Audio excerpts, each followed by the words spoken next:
we're going to run quickly through some, but it's not, we're not coming from the point of view of, looking at them, but it's more like, I invite you to come from the place that how can these mistakes relate to your activity, and how can you save money and resources and time on your venture, and also what can you take out of this? Yes, so I invite you to come from this viewpoint.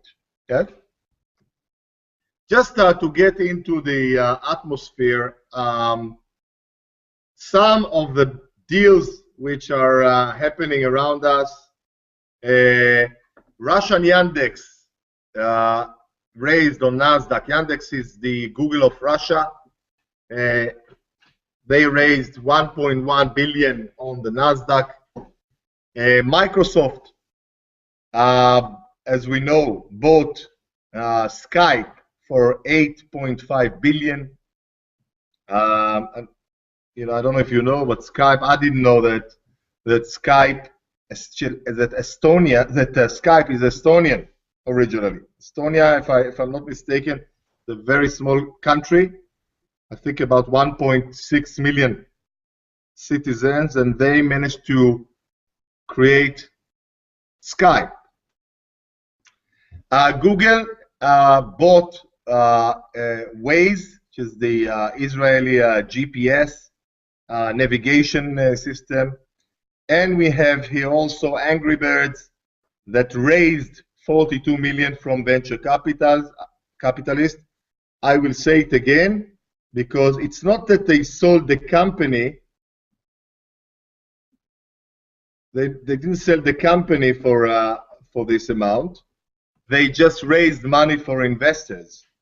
Okay, so they can do more business, and they can grow. They can buy other companies, and they can expand their activities. Okay, so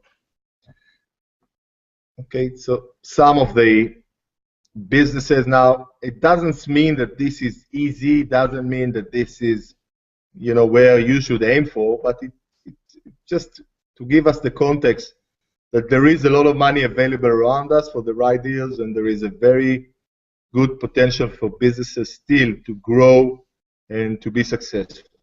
This is a young team that I've mentored, 3 guys, engineers, what's interesting, I think, with this team, that within 2.5 years, they managed to sell their company to Yandex, the Russian Google. But what's interesting here is that they changed their product 3 times. Totally, like utterly. But was very clear that there is a very strong team there, specifically the 3 founders. Very strong, with a very single-minded. I remember speaking to one of them about, the challenge, and he said to me, Amir, I don't care about statistics. I'm going to make it because I know I will do it right, and I do whatever it takes to do it right. I don't care about statistics of startup, he told me. And I thought when I heard this, that this guy is really has what we say the mental side, which is also very important, and we're also going to touch it quite a lot during the next program. If you don't see anything, or I cannot see the chat at the moment, Rush-Cho, so you can communicate directly to me if there is a problem. Just confirm that you got it, because I cannot see you. I can just see the presentation. Everything's okay. You can continue. Okay, thank you. Oh, it's a nice voice you have there in the background. Thanks a lot. Okay, now let's just run through them quickly, and then we can focus on each one for a few minutes. The top 10 mistakes of early stage ventures, which are the early ventures, I mean. Business validation, meaning not doing you know what, we'll get into it in a minute. I'm just reading them fast. Business validation, mental development or lack of mental development, confidentiality syndrome, team or teamless, partners, and I will explain this, attitude before skill, staying local, okay, advisory board, and I will explain what I mean by not having an advisory board, the challenge of getting the first deal or not getting the first deal, the big strategic deal. Number 9, falling in love with the product. And number 10, lack of funding skills. Okay? So let's start. I'm going through them very quickly. If you have some questions, I cannot see it at the moment, but please write it down. And if we'll have time, we'll get back to it. Business validation is a crucial thing because basically is to make sure that your business has really the business potential that you hope it has. It's really to doing the basic analysis or the basic exploration and testing. Sometimes it's very easy. It's just to speak to 30 clients. So it's really to test and see whether you really have a business here. That's on one hand. And also, you want to test that what you think is the product and the need in the market is really the need. Because sometimes, if you speak to your clients, they will tell you that they're expecting a totally different a product. Like what happened to the young team that I mentioned earlier that changed their product. So, and also it's about the business model and what is the real business model or the best business model to make money here, because there are different business models to, usually there are few business models to any venture. Are you going to lease it? You're going to rent it? You're going to give it free of charge? You're going to charge later? What's the best business model for your business? Is the subscription fee? Are you going to charge one-off? Different business models. Sometimes business model can make all the difference. And the last bit is, who are your early adopters? I mean, who are the crazy people that will be the first people to line up and use your product? Are you 100% sure that you know who are your early adopters? You know, looking at comparing to iPhone, because it's easier to understand and everybody gets it. Who are the people that will wait in line for 18 hours in freezing cold to get the first iPhone 6?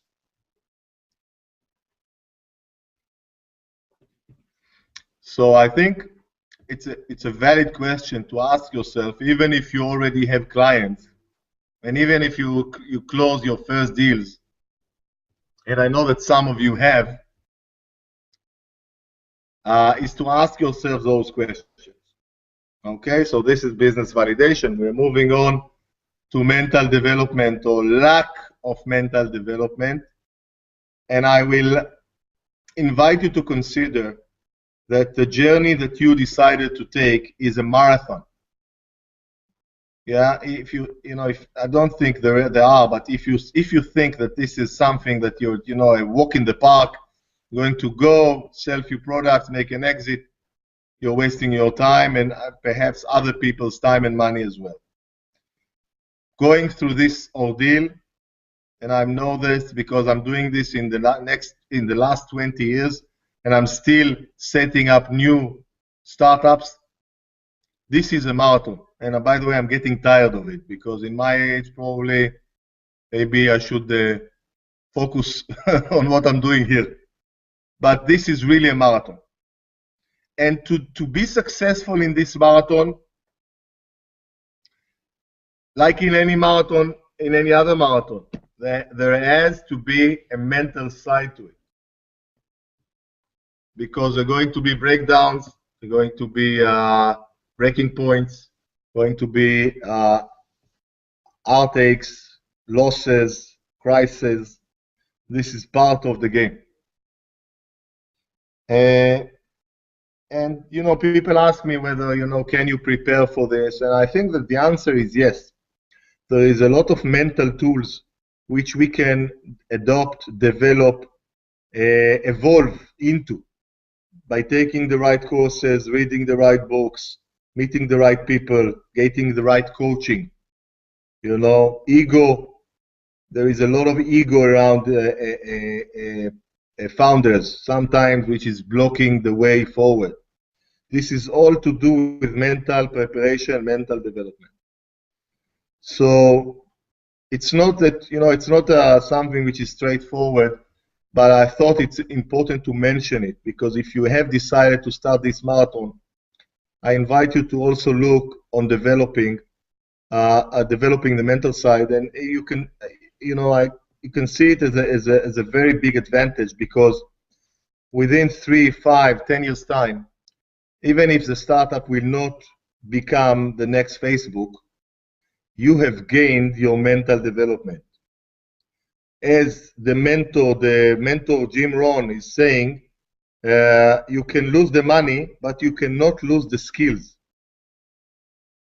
I like it. But I think you're gaining here a lot of amazing skills in all areas of business, as we know it. You know, if you've been there, you know this is really almost unhuman what is expected from you as a venture leader or an entrepreneur. You need to be expert in so many fields, which is amazing. So let's move on. The confidentiality syndrome. I don't know if you have any clue or any idea what I mean by confidentiality syndrome. Anybody? What I mean is that a lot of early ventures are so paranoid and so obsessed about keeping their ideas secretive and not talking to anybody, that nothing happens or very little happens. I invite you to consider that in this day and age, if you want to do something, you have to do it quickly. And if you want to do it quickly, because it's very clear that if there is a good idea, most probably that in 5 other places, people are working on the same idea. And by the way, if it's a great idea, probably 20 are working on this idea simultaneously without you speaking to anybody, because information is available and people are people. The question would be usually is how fast can you come to the market? Obviously, I'm not saying not to write a patent or to start a procedure for patent or to do, the minimum basic of, preparing or writing and getting your rights and getting the right, getting a good advice about getting the patent and everything. And by the way, be careful who you get advice from, because if you just speak to the lawyers, as you know, the lawyers obviously will take you to a very clear route that they know, and that's why I would probably go to ask few serial entrepreneurs in my area and get their advice and not depend only on a lawyer's advice on this case. Okay? This is only my thoughts, but you can, the end of the day, it will be your call. So basically, the strategy of leaving or keeping your idea very secretively in the drawer does not prove itself to be a successful strategy. And also, I invite you to consider that even if you are very, very successful in confidentiality, and you're really expert in keeping it all silent, and all your team are doing it, and each person that you are meeting, you are signing, he signs an NDA for you, yeah, non-disclosure, which is, you know, very few people are really excited about signing those papers. But bearing in mind that you're very successful in this, and you've managed to do it, and you did manage to get a successful idea to the market, and now it's available, and you're starting to sell it over the net, and it's viral, and everybody is talking about it. And bear in mind that one of the top companies, you know, the big companies, I mean the Googles of the Facebooks and the Microsoft of this planet, have seen your idea, and they see it now up and running. How long, my question to you is, how long would it take for them to create a similar idea, which is a little bit different? Yeah, whether it's an application or even a hardware. I know that if you have a very strong patent, perhaps it will be more difficult, but also if they can do something a little bit different. So in any event, if they decide to do something similar, probably, you know, with their power, it won't take them too long to have a similar market on the a similar product on the market, and then probably there's good chances they will have a little bit a better, slightly better marketing budget to promote it. So again, I'm not saying to overlook confidentiality altogether, but I will really look at this from a very practical manner, and not being trapped in this issue. So this is this one. We're moving on to team and working alone. Yesterday, I had the privilege of meeting one of the top angel investors that are active, that I am familiar with. Last year, he has done 4 exits with his startups. He is also a serial entrepreneur, and when I spoke to him, and we had a bunch of people around us, and they asked him some questions, and the answer that he gave, one answer which was very, I thought it was very strong. He said that before you do anything, get a team. He said that he will be considering to invest in an idea, even if you don't have a prototype, providing that you have a strong team. Team is very important. And if you think about it, it's very logical. Because if I work alone, I have like 16 hours a day, I have my contacts, my relationships, my skills, my energy, but that's it. It's very limited. Now, bear in mind that you have 5 people on your team, 4 people.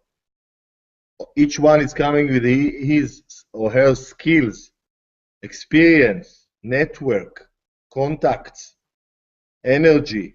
This is totally, you know, exponential. This is much, much bigger.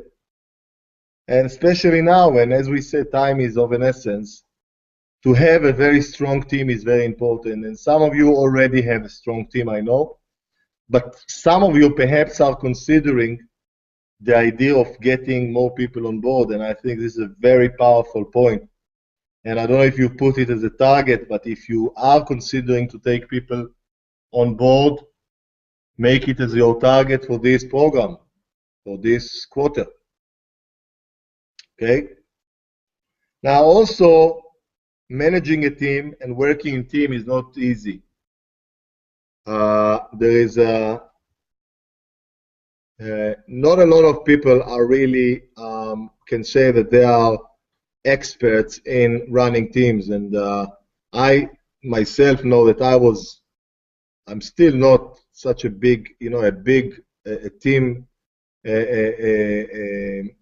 expert on teams myself. Yeah, to run the team, I have a lot to learn still. but I was really doing damage to teams. So it took me a very long time to really understand, not only to work as part of to be part of a teamwork, but also to lead team. Just to give you an idea, I've learned the fact that I cannot manage people. All I can do is I can manage their promises. I will say it again. I cannot manage people.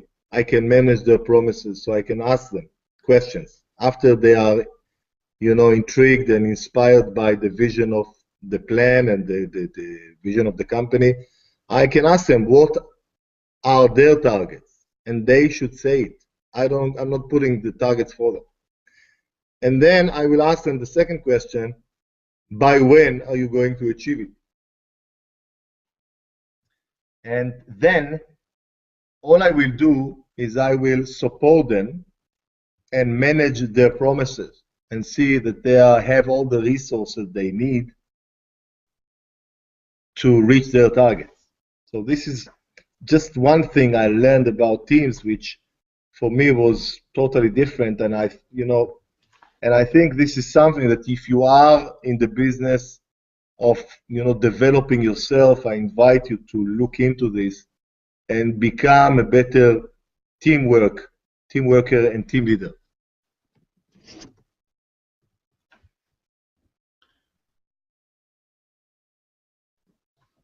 The other thing is, we're moving forward to choosing your partners and choosing perhaps your co-founders as well. And you know that there is a common mistake that entrepreneurs or business leaders starting the company, and then they look for specific people with specific experience. Like they say, I'm good in business, I have to take a technical expert.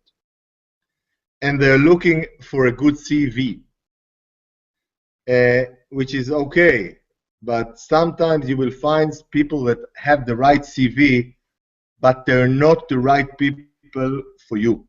Okay? And I always say, and this is I've learned it by mistakes and through a sheer pain, that it's always better to prefer attitude for skill.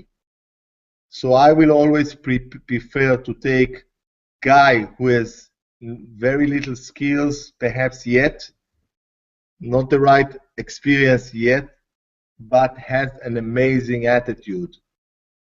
Because I know that with this attitude, we can work together and create miracles.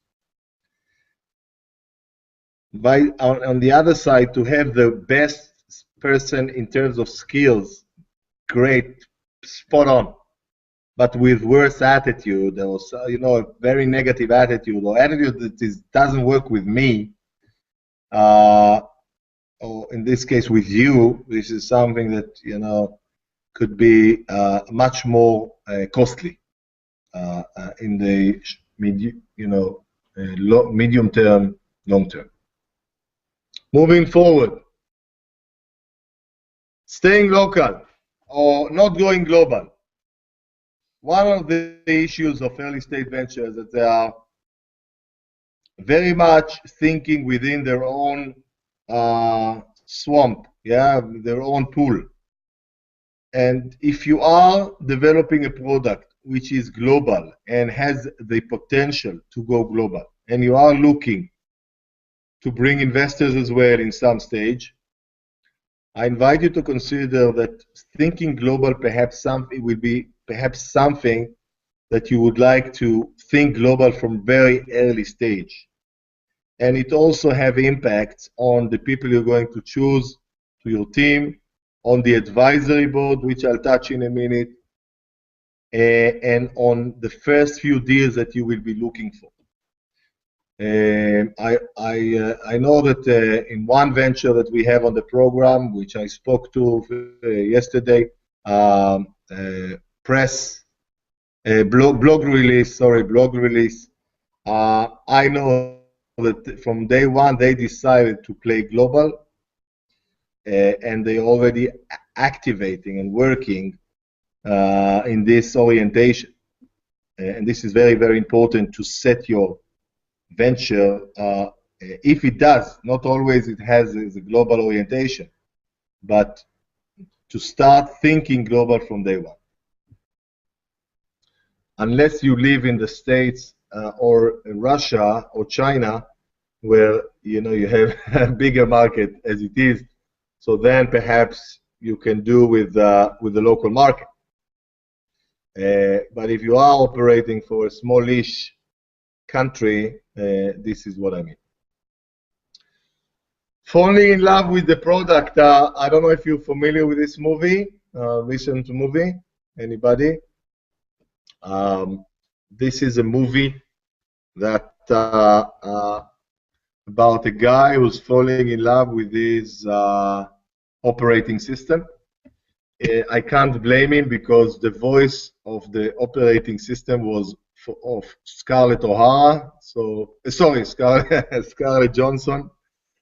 So we can't blame him, I think. But still, the point here is that sometimes we, as business leaders, as entrepreneurs, are falling in love with our product, and we just don't listen. Okay, like love fanatics, we don't listen. We get feedback from clients, we get feedback from people around us, but we don't listen. We think that this is about being very decisive and very focused, target oriented. But it's different. It's nothing to do with being consistent and being target oriented. It's about listening to being always open to listen to what the clients and what people are saying, not meaning that I have to accept it. But if people are saying to me that this product is not right, or we need to change it, or something is not working, or sales are not working, and I need to do some changes and I'm not doing it, obviously it usually means that I'm not, I don't have the flexibility that's needed in our day and age.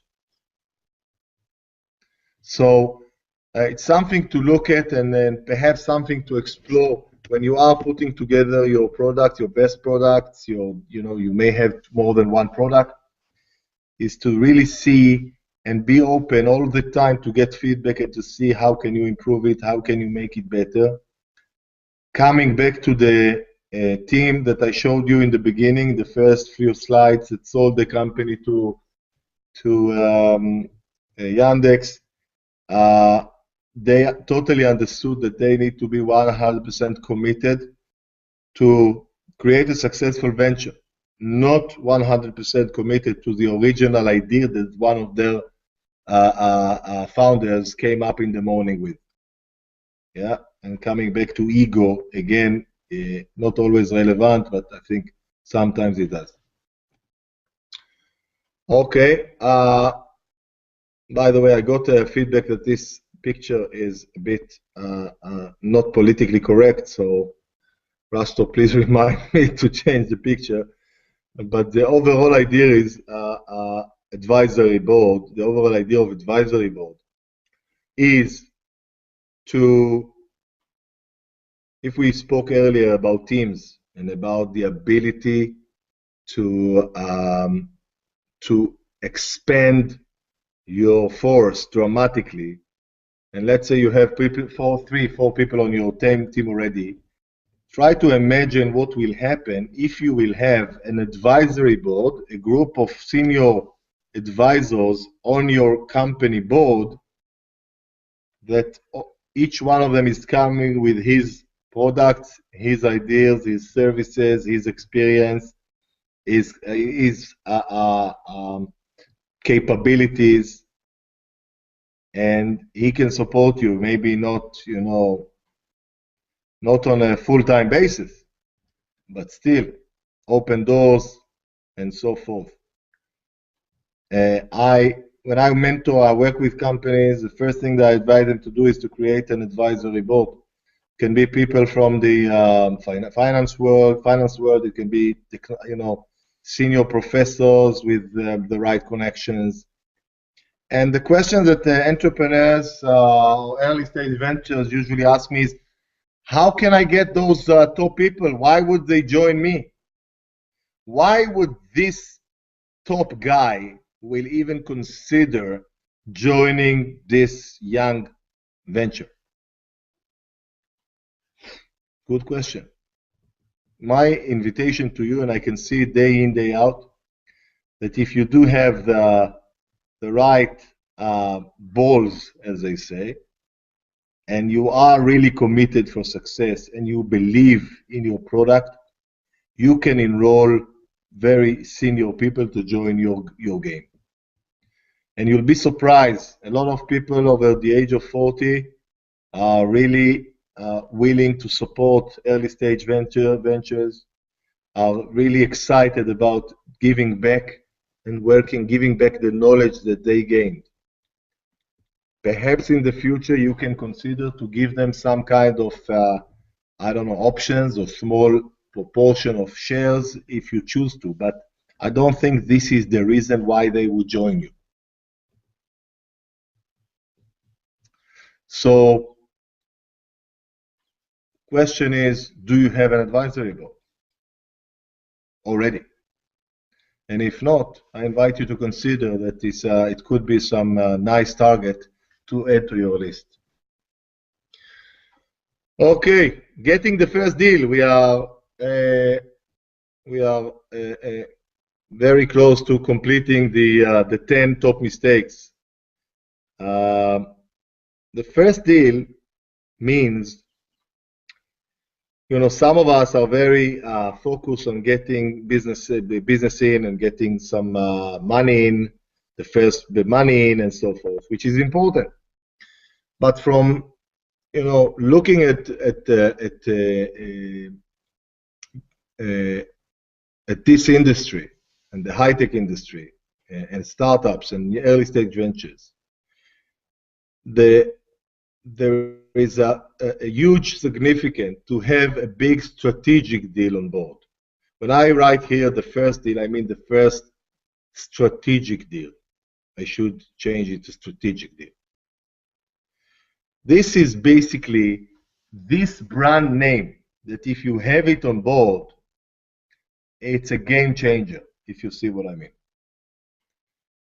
Okay, so this, and sometimes, by the way, you can do a pilot with those companies. You don't need to sell them outright, but still they can use your system and you can say that they are using your product. So having this first strategic deal, sometimes I can see companies that didn't manage to get this, and really it was perhaps one of the major reasons why they didn't last for long. This major strategic deal usually help you to close more strategic deals. And this is something that is not always in the realm, in the spectrum of objectives of early stage ventures like yourself. Okay? And it may vary, and you may have other opinions about this, and it's okay. And in any event, you will see that all we say here, and all I'm saying, it's not the truth. Yeah, it's not like I'm not saying that this is, and also I'm not saying that this is something that you need to adopt or to do straight away. All we will say here is perhaps things which will be more like an invitation for you to consider. In the end of the day, it will be your call which of those ideas, like in anything. Also when I mentor entrepreneurs, I give them my thoughts, but I expect them to take their decision. It's their call. If they cannot make this decision, they're not ready, perhaps, to lead it. Okay, so first strategic deal. Funding. Somebody asked me, who is this guy? I hope you know. This guy is Richard Branson, Sir Richard Branson, which is perhaps the most famous entrepreneur in the UK, and also a substantial investor mentor, and also I think we can call him a philanthrope. When I say funding, I mean that some of us are stepping into the game of entrepreneurship without the right funding skills, okay, and without even, you know, and this is something that, you know, let me say it in a different manner. Funding and raising money is not something that we do only when the business is young. Please consider that money raising is an ongoing, constant skill, a constant procedure within any company, as we saw in the first slide with all those big, you know, big-ish companies. Once you raise money in the first stage, then you go to the second round, and then you go to the VCs, the venture capitalists, and you raise more money. And then when you need more money to grow, so you go to a bigger fund, and then you are thinking to raise money on the stock exchange, like Google and like Microsoft and like Facebook has done. And then you raise more money. So the fundraising issue is not really getting away from you. So if you are in this business, I invite you to consider that being understanding this and mastering the skills of fundraising is something that you want to acquire. You don't need to be, you know, you don't need to be in the positions that you can teach fundraising, but you need to understand the game. How does it go? And surround yourself with the right people, so when you start the process, you are not lost.